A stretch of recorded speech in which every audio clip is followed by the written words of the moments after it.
Hello दोस्तों, आपके online और ऑफलाइन फ्यूचर जोन कंपटीशन के प्लेटफॉर्म पर आपका स्वागत है।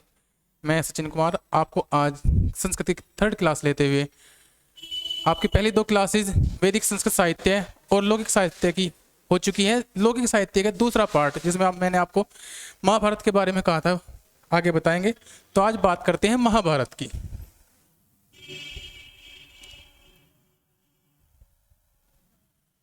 बात करते हैं महाभारत की। महाभारत के बारे में आपने काफी कुछ सुना होगा, कौरव पांडव, लेकिन हमें वो पढ़ना है जो हमारे सिलेबस में आएगा। जैसे कि महाभारत के रचयिता कौन थे, ये सबको पता है, वेद व्यास जी थे। और इसमें कौन सा रस है? इसमें रस है शांत रस। शांत रस क्यों है? क्योंकि इसमें जब युद्ध होता है और युद्ध के बाद जो शांति मिलती है, युद्ध के बाद जो शांति मिलती है, उस रस के कारण इस पूरे महाभारत में शांत रस है। इसमें कुल श्लोक कितने हैं? कुल श्लोक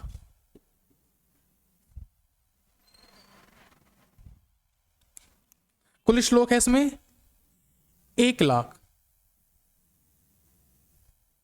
कितने हैं? 1,00,000 श्लोक। इसके रचयिता कौन है भाई?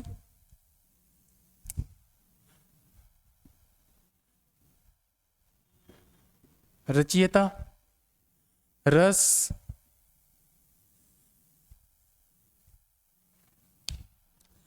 रचयिता कौन है? वेद व्यास या महर्षि वेद व्यास। रस कौन सा है? शांत रस।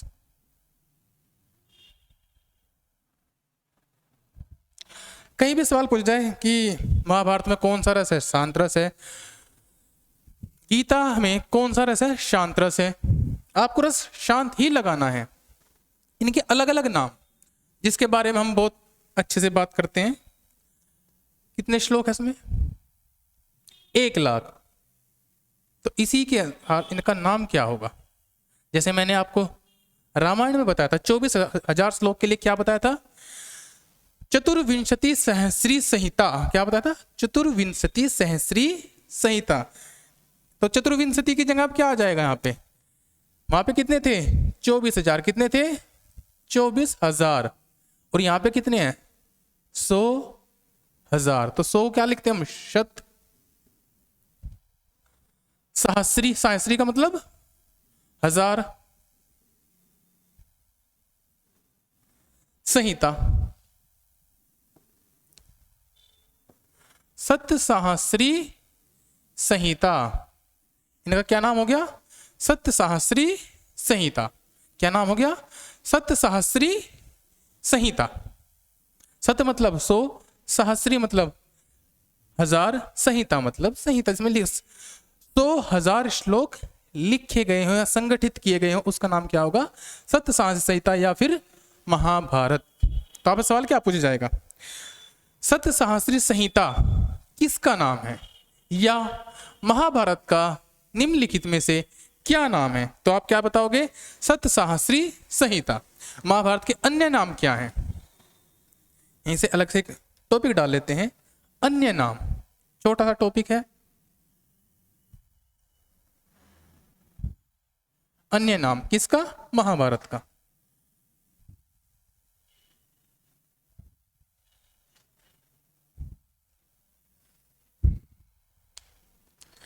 अन्य नाम, पहला नाम क्या आएगा भाई? सत्य संहिता आ चुका है। दूसरा नाम जय संहिता। क्या आएगा? जय संहिता, ये पहला नाम है भाई, जय संहिता। और संस्कृत में ज्यादातर शब्द मिलकर लिखे जाते हैं। क्या आएगा? जय संहिता। अब जय संहिता, वास्तव में जय संहिता को ही वेद व्यास जी ने लिखा था, लेकिन हम महाभारत को भी वेद व्यास जी द्वारा ही रचित मानते हैं। इसमें कुल श्लोक कितने थे? 8800 श्लोक थे। कितने थे? 8800 श्लोक, मतलब 8,800 श्लोक थे इसमें। और ये व्यास जी ने किसको सुनाया था? वैशंपायन जी को। व्यास जी ने वैशंपायन को,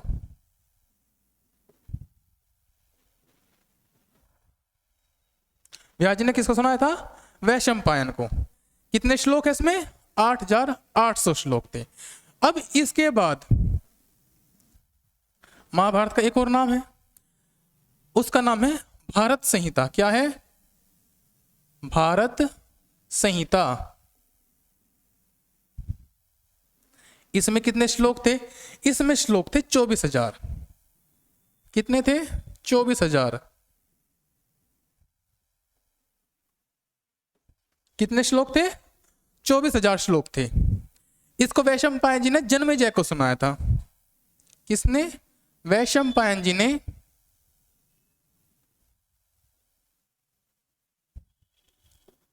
जन्मेजय को।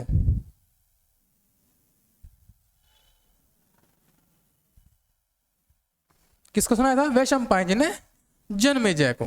अब यहां से एक नाम और है, पहले इसके बारे में बात कर लेते हैं कि इसमें 8800 श्लोक क्यों, इसमें 24,000 श्लोक क्यों, और बाद में 1,00,000 श्लोक क्यों आए। जब वेद व्यास जी ने जय संहिता लिखी उसमें कुल 8800 श्लोक ही थे, लेकिन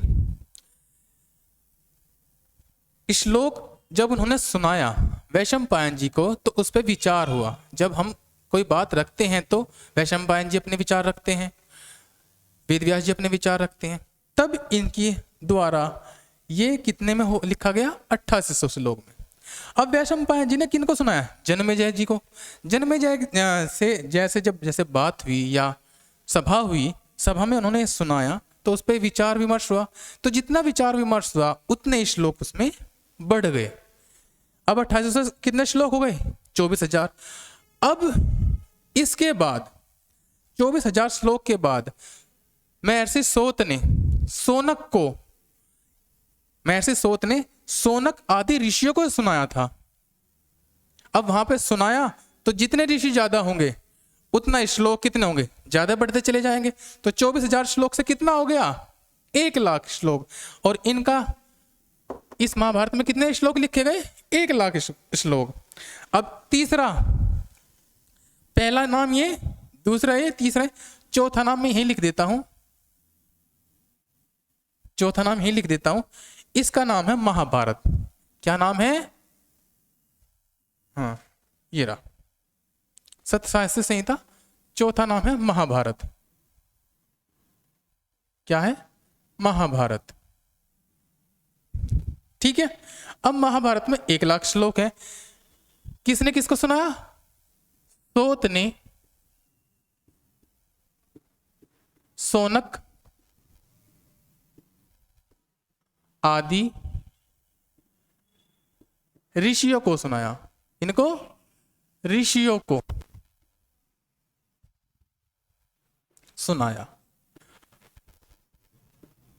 ये आपकी याद करने के लिए। आपसे पूछा जाए कि महाभारत के नाम बताइए, तो महाभारत का पहला नाम तो क्या है? महाभारत ही है। दूसरा नाम क्या है? जय संहिता। तीसरा नाम क्या है? भारत संहिता। चौथा नाम क्या है? सत सहस्त्री संहिता। क्या है? सत सहस्त्री संहिता। अब सत सहस्त्री संहिता, सत का मतलब 100, सहस्त्री का मतलब 1000, संहिता का मतलब उसमें श्लोक का संगठन है। तो जहां 100,000 श्लोकों का संगठन उसे क्या कहेंगे? सत सहस्त्री संहिता कहेंगे। किसमें है? महाभारत में है। किसमें है? महाभारत में। अब महाभारत में तो महाभारत के दो नाम हो गए, महाभारत और सत सहस्त्री संहिता। अब तीसरा नाम क्या है? जय संहिता। जय संहिता में कितने श्लोक थे? 8800। लेकिन आपसे सवाल ये नहीं पूछेगा, आपसे सवाल दो तरीके से पूछ सकता है। महाभारत में का निम्नलिखित में से क्या नाम नहीं है? क्या नाम नहीं है? तो आपके तरह क्या लिखवाएगा वो? सत सहस्त्री संहिता, चतुर्विंशति सहस्त्री संहिता,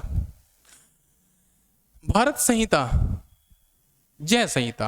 अब आपको पता है 24,000 श्लोक इसमें भी थे, लेकिन इसका नाम भारत संहिता था, ना कि चतुर्विंशति सहस्त्री संहिता। तब आप यहां कंफ्यूज मत होना, क्योंकि चतुर्विंशति सहस्त्री संहिता किसका नाम है? किसका नाम है? रामायण का। रामायण को हम क्या कहते हैं? आदि काव्य कहते हैं। सबसे पहला लौकिक सत्यमेव काव्य कौन सा है? रामायण है, इसको हम क्या कहते हैं, आदि काव्य। आदि कवि कौन थे, श्री वाल्मीकि जी, ऋषि वाल्मीकि जी। ठीक है, भूलना नहीं है। उसमें कितने श्लोक थे, 24,000 श्लोक थे। इसमें भी 24,000 श्लोक थे, लेकिन किसमें, भारत संहिता में। किसमें, भारत संहिता में। लेकिन आपसे सवाल ये नहीं पूछेगा 24,000 श्लोक, वो आपसे पूछेगा महाभारत में कितने श्लोक थे। तो आपको आंसर क्या लगाना है, 1,00,000 श्लोक। कितना, 1,00,000 श्लोक। नाम पूछेगा, नाम आपको 4 याद रखने, महाभारत, जय संहिता, भारत संहिता और सप्त सहस्री संहिता। क्या, सप्त सहस्री संहिता। इसका स्क्रीनशॉट ले लीजिए, फिर इसको रफ कर देते हैं।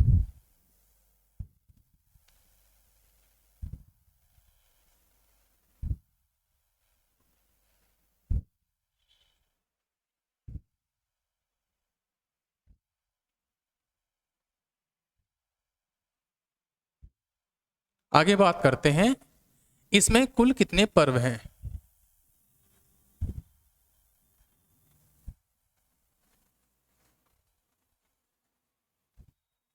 कुल कितने पर्व हैं इसमें। अच्छा, इसमें एक विशेष बात यह है, इसमें 18 का एक बहुत अच्छा,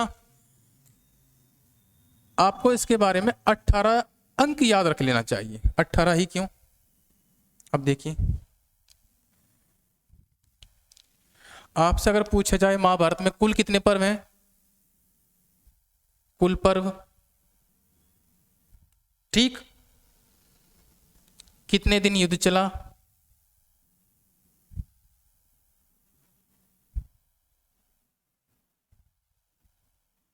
किसका युद्ध चला, महाभारत का युद्ध। महाभारत का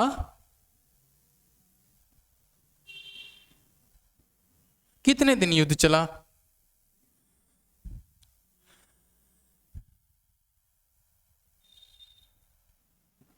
कितने अक्षोहिणी, अक्षोहिणी, ये आपने शब्द हिंदी में बहुत बार सुना होगा, अक्षोहिणी, त्रुटि में भी आता है। कितने अक्षोहिणी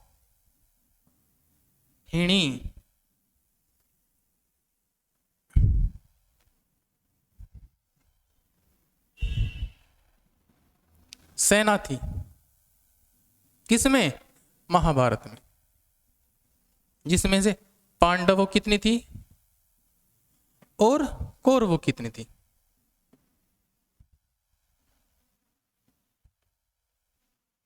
ठीक है, पांडवों कितनी थी। अब ये 18 अंक मैंने जो आपको बताया, ये 18 अंक आपको याद रखना है। कैसे, कुल पर्व कितने हैं, 18 पर्व हैं। कितने पर्व हैं, 18 पर्व। कुल कितने पर्व हैं, 18 पर्व। कितने दिन युद्ध चला, 18 दिन युद्ध चला। कितने दिन चला, 18 दिन। कितने अक्षौणी सेना थी, 18 अक्षौणी सेना थी।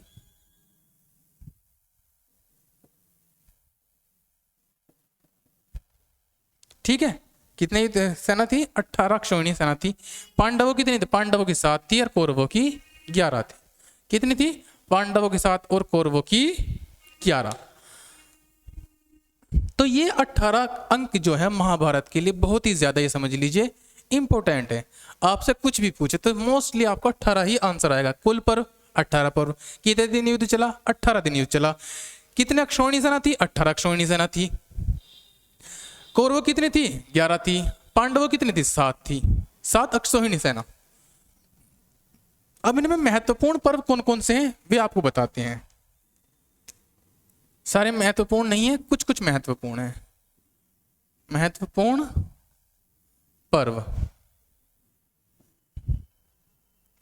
और महत्वपूर्ण पर्व कौन कौन से हैं इसमें, सबसे पहला, अब मैंने आपको बताया था, आदि काव्य। आदि काव्य मतलब प्रारंभ में सबसे पहले। इसी तरह पहला काव्य कौन सा होगा इसमें, आदि पर्व। कौन सा होगा, आदि पर्व। इस पर्व में है क्या, और इस पर्व का हम, अरे मतलब इतना इंपॉर्टेंट क्यों है जो हम इसको लिख रहे हैं। इस पर्व के द्वारा या इस पर्व से कालिदास जी ने अभिज्ञान शाकुंतलम लिखा था? क्या लिखा था? अभिज्ञान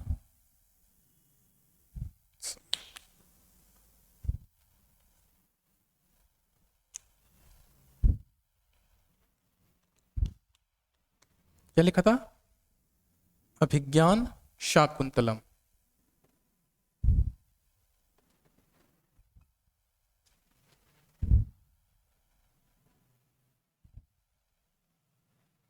अभिज्ञान शाकुंतलम किसने लिखा था? महर्षि या ऋषि, या महर्षि तो नहीं थे, कालिदास द्वारा। किसके द्वारा? कालिदास द्वारा।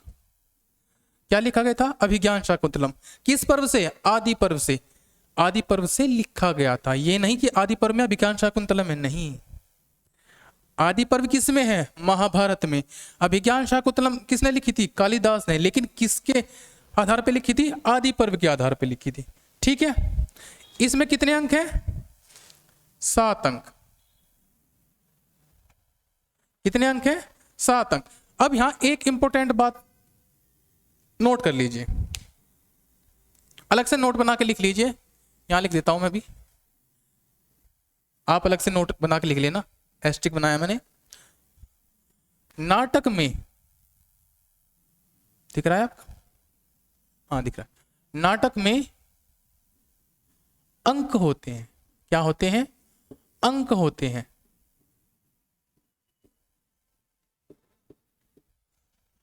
नाटक में अंक होते हैं। और जबकि काव्य में, महाकाव्य में, सॉरी काव्य में नहीं, महाकाव्य में, महाकाव्य में पर्व होते हैं या सर्ग होते हैं। क्या होते हैं? सर्ग होते हैं। महाकाव्य में क्या होते हैं? सर्ग होते हैं। नाटक में अंक होते हैं और महाकाव्य में सर्ग होते हैं। अब सर्ग कैसे? आपने रामायण के बारे में मैंने जो पिछली क्लास में बताया था, उसमें कितने सर्ग बताए थे? 700 सर्ग। कितने सर्ग बताए थे? 700 सर्ग। और इसमें क्या है? महाकाव्य में भी, मतलब हमारा रामायण क्या है? एक महाकाव्य है। ऐसे महाभारत क्या है? हमारा एक महाकाव्य है। इनमें क्या होगा? सर्ग होंगे। नाटक में क्या होते हैं? अंक। ये क्या है? अभिज्ञान शाकुंतलम नाटक है। इसमें कितने अंक हैं? 7 अंक है। किसने लिखा है? कालिदास द्वारा लिखा गया। दूसरा है सभा पर्व। दूसरा क्या है? सभा पर्व। अच्छा, इस आदि पर्व में है क्या? इसकी स्टार्टिंग की कहानी है किसकी? महाभारत की।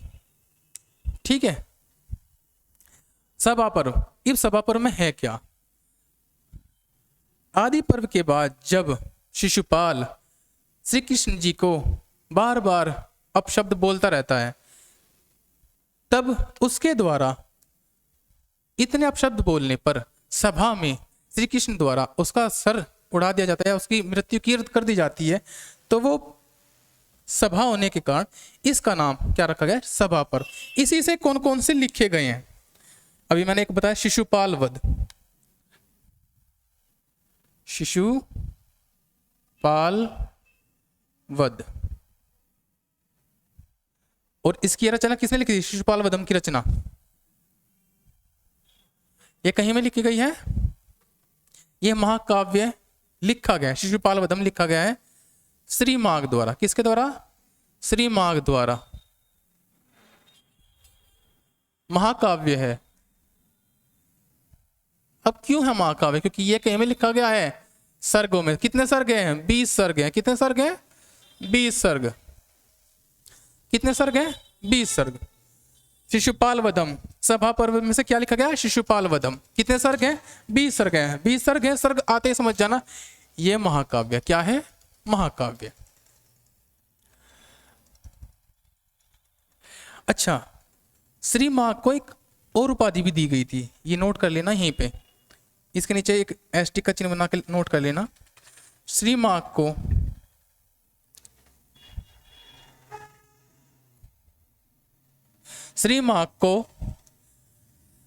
घंटा माघ, क्या? घंटा माघ की उपाधि दी गई थी। क्या दी गई थी? घंटा माँ की उपाधि।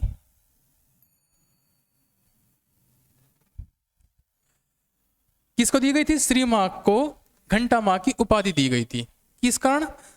एक अलग कहानी है, फिलहाल इसको लिख लिया। आदि पर्व, अभिज्ञान शाकुंतलम इससे लिखे गए हैं। किसने लिखा है? कालिदास जी ने लिखा है। कितने अंक है? 7 अंक हैं। इसके बाद सभा पर्व, जो दूसरा बहुत अच्छा पर्व है, किसका? महाभारत का। इस सभा पर्व से क्या क्या लिखा गया है? इस सभा पर्व से शिशुपाल वधम लिखा गया। किसने लिखा है? श्री मार्ग जी द्वारा लिखा गया है। सर्गों में लिखा है, कितने सर्ग है? 20 सर्ग हैं। कितना सर्गों में लिखे का होने कारण क्या बोलते हैं इसको? महाकाव्य बोलेंगे। क्या बोलेंगे? महाकाव्य। अब इनको एक उपाधि भी दी गई है। क्या उपाधि दी गई? घंटा माँ। अगर आपसे सवाल पूछा जाए घंटा माँ की उपाधि किस कवि को दी गई है, तो आपको आंसर लगाना है श्री मार्ग को। क्या लगाना है? श्री मार्ग को। यहां तक का इसको नोट कर लीजिए या स्क्रीनशॉट ले लीजिए, उसके बाद आगे पढ़ाता हूं।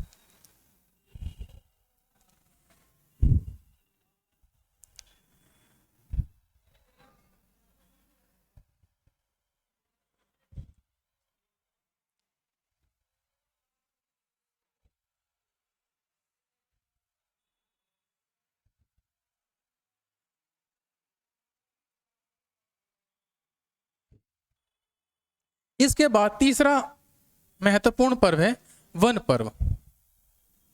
कौन सा पर्व है? वन पर्व। अब जहां वन की बात आ गई वहां तो आप समझ जाना चाहिए कि वन में हुआ क्या था।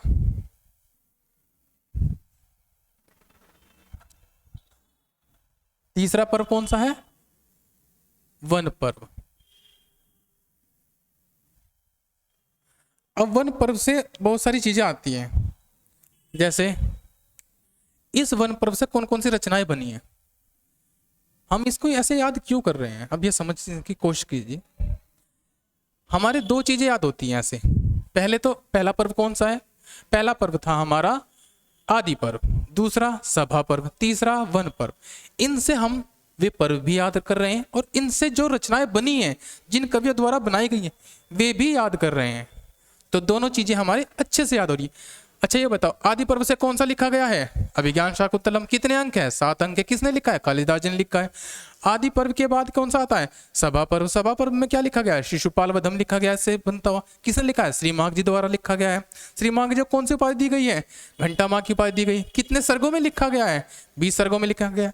20 सर्गों में लिखे जाने कारण शिशुपाल वधम को क्या बोला गया है? महाकाव्य बोला गया। तो याद रखना, महाकाव्य बोला गया है या लिखा गया है उनका। अगर ऐसे ही आपके अलग अलग सॉरी, इससे कौन सा लिखा गया है? कीर्तार्जुनीय। इससे 2 चीजें लिखी गई हैं। कीर्तार्जुनीय,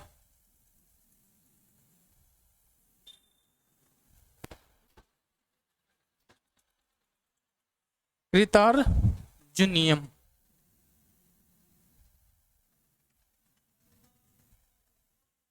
ठीक। और दूसरी लिखी गई है हमारी नैषधीय चरित्रम। कौन सी? नैषधीय चरितम। चरितम। अब 2 रचनाएं लिखी गई हैं, दोनों अलग अलग ने लिखी हैं। एक में 18 सर्ग हैं और एक में 20 सर्ग हैं। अब सर्ग आते आपको समझ जाना क्या होगा। सर्ग आते क्या होगा? महाकाव्य होगा। तो ये दोनों क्या है? महाकाव्य है। कीर्तार्जुनियम भी और नैषधीय चरितम भी। अब कीर्तार्जुनियम में कितने सर्ग हैं? 18 सर्ग। कितने सर्ग हैं? 18 सर्ग। नैषधीय चरितम में कितने सर्ग हैं? 20 सर्ग। कितने सर्ग हैं? 20 सर्ग। सर्ग होने के कारण क्या बोलता है? महाकाव्य बोलेंगे। कीर्तार्जुनियम भी और नैषधीय चरितम भी। ये लिखा किसने? श्री भारवी जी द्वारा। किसके द्वारा? श्री भारवी द्वारा। ठीक है। और नैषधीय चरितम क्या लिखा गया है? ये लिखा गया है श्री हर्ष द्वारा।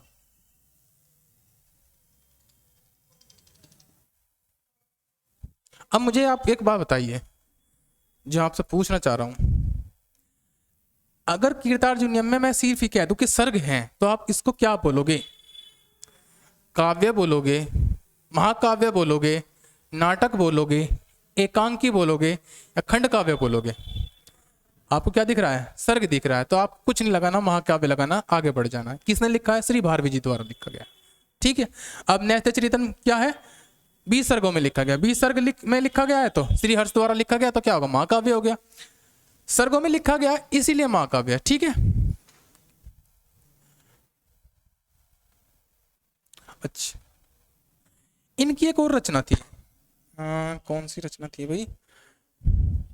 हाँ, श्री हर्ष जी की एक और रचना थी, उसका नाम था विद्युत औषधम। विद्युत औषधम।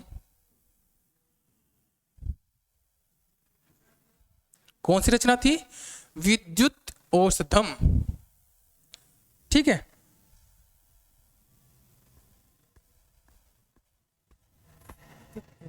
सॉरी, नाम में कंफ्यूजन है शायद। हाँ, विद्युत औषधम, सॉरी, विद्युत औषधम। ठीक है।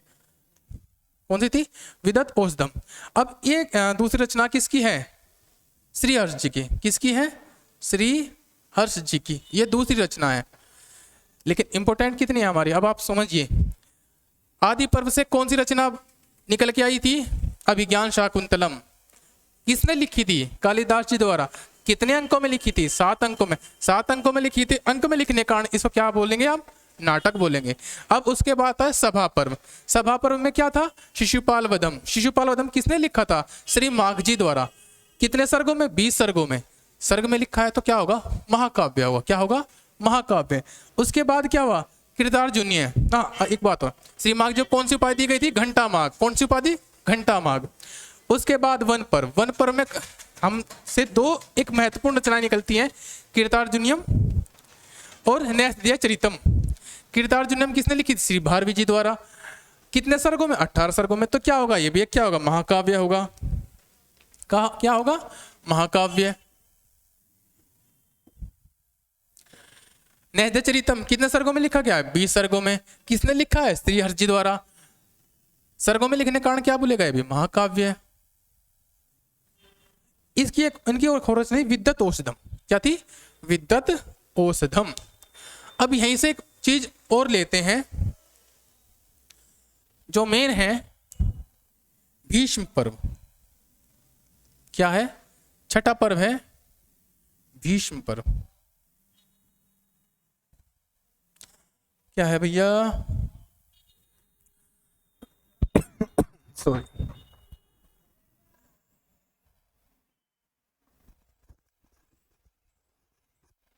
भीष्म पर्व। अब भीष्म पर्व है क्या?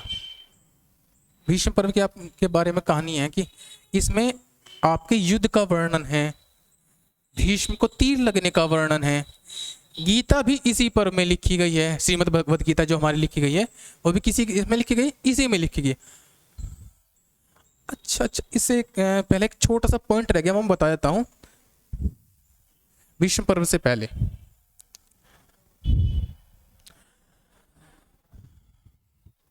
अभी हमने पहले लघुत्तरय पढ़ा था, अब बृहत्तरय पढ़ लेते हैं।